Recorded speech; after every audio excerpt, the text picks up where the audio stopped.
ఒక్కగానొక్క కొడుకుంటే వాడు చనిపోయాడు. నాకు జీవితం వచ్చేసి శూన్యం అనిపించింది. ఎవరి కోసం బతకాలి, దేనికోసం బతకాలి అని అనేక సార్లు ఆత్మహత్య చేసుకునే పరిస్థితి కూడా వచ్చింది. నాకు 3 నెలల నుండి పెదాల మీద నవ్వు లేదు, కంటి మీద కురుకు లేదు, ఆకలి లేదు. కాబట్టి ఒక జీవోత్సవంలా జీవిస్తున్నాను. ఈ లోపల ఒకరోజు వర్షం పడతా ఉంది. నేను నా ఇంట్లో గడపమానికి ఈ పక్కన నేనున్నా కూర్చొని జీవితం గురించి ఆలోచిస్తున్నా.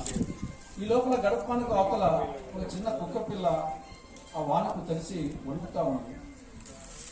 ఆ కుక్క పిల్లని నేను తీసుకొని లోపలికి ఇంట్లోకి తీసుకున్నాను. తీసి ఒక గుడ్డతో దాని ముచ్చు చూశాను, దాని కడిగి చూశాను. ఇంట్లో కొన్ని పాలు ఉంటే వచ్చేసి ఆ మూకట్లో పెట్టాను. అది ఆ పాలు తాగి ఎంతో ప్రేమతో నా కాలు రుద్దడం, నా చుట్టూ తిరుగుతూ నాతో రుద్దడం, అది ఆ ప్రేమ చూపిస్తూ ఉంటే నాకు అనుకోకుండా నవ్వు వచ్చింది.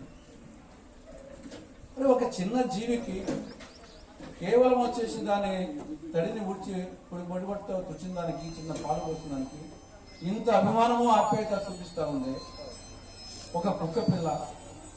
కాబట్టి సేవ చేయడంలో ఇంత ఉందా అని నేను మొదటగా నవ్విన నవ్వు ఆ రోజు నుంచి నాకు తోచినంత, నేను చేయగలిగినంత సహాయం ఏదో ఒకటి రోజుకు చేయాలని నిర్ణయించుకొని మరుసటి రోజు మా ఇంటి పక్కన ఒక ముసలాయన మంచంలో ఉంటే, ఆయన ఎవరు చూసేవాళ్ళు లేకుంటే ఆయన పోయి రొట్టె తీసుకొని పోయి ఇచ్చాను.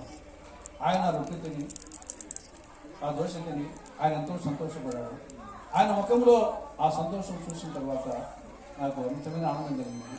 ఆ రోజు నుంచి నేను ప్రతిరోజు ఏదో ఒక సేవా కార్యక్రమం చిన్నదో పెద్దదో చేస్తున్నాను. సంతోషంగా ఉన్నాను. నా భర్త లేడు, నా బిడ్డ వినాలని చెప్పేసి ఈ ప్రపంచమే నా యొక్క ప్రపంచం అనుకుంటున్నాను. హాయిగా నిద్రపోతున్నాను, బాగా ఆకలిస్తాను, బాగా నవ్వుకుంటున్నాను, నా పని నేను చేసుకుంటూ పోతున్నాను అని ఆ గంగమ్మ చేశాను. అప్పుడు యువతి ఇంకా డాక్టర్ దగ్గర పోయి, సార్ నేను వెళ్ళొస్తాను సార్ అని చెప్పేసి ఆ ఫీజు ఇచ్చేసింది. ఇంకా డాక్టర్ దగ్గర ప్రిస్క్రిప్షన్ అవసరం లేదు కదా ఆవిడ.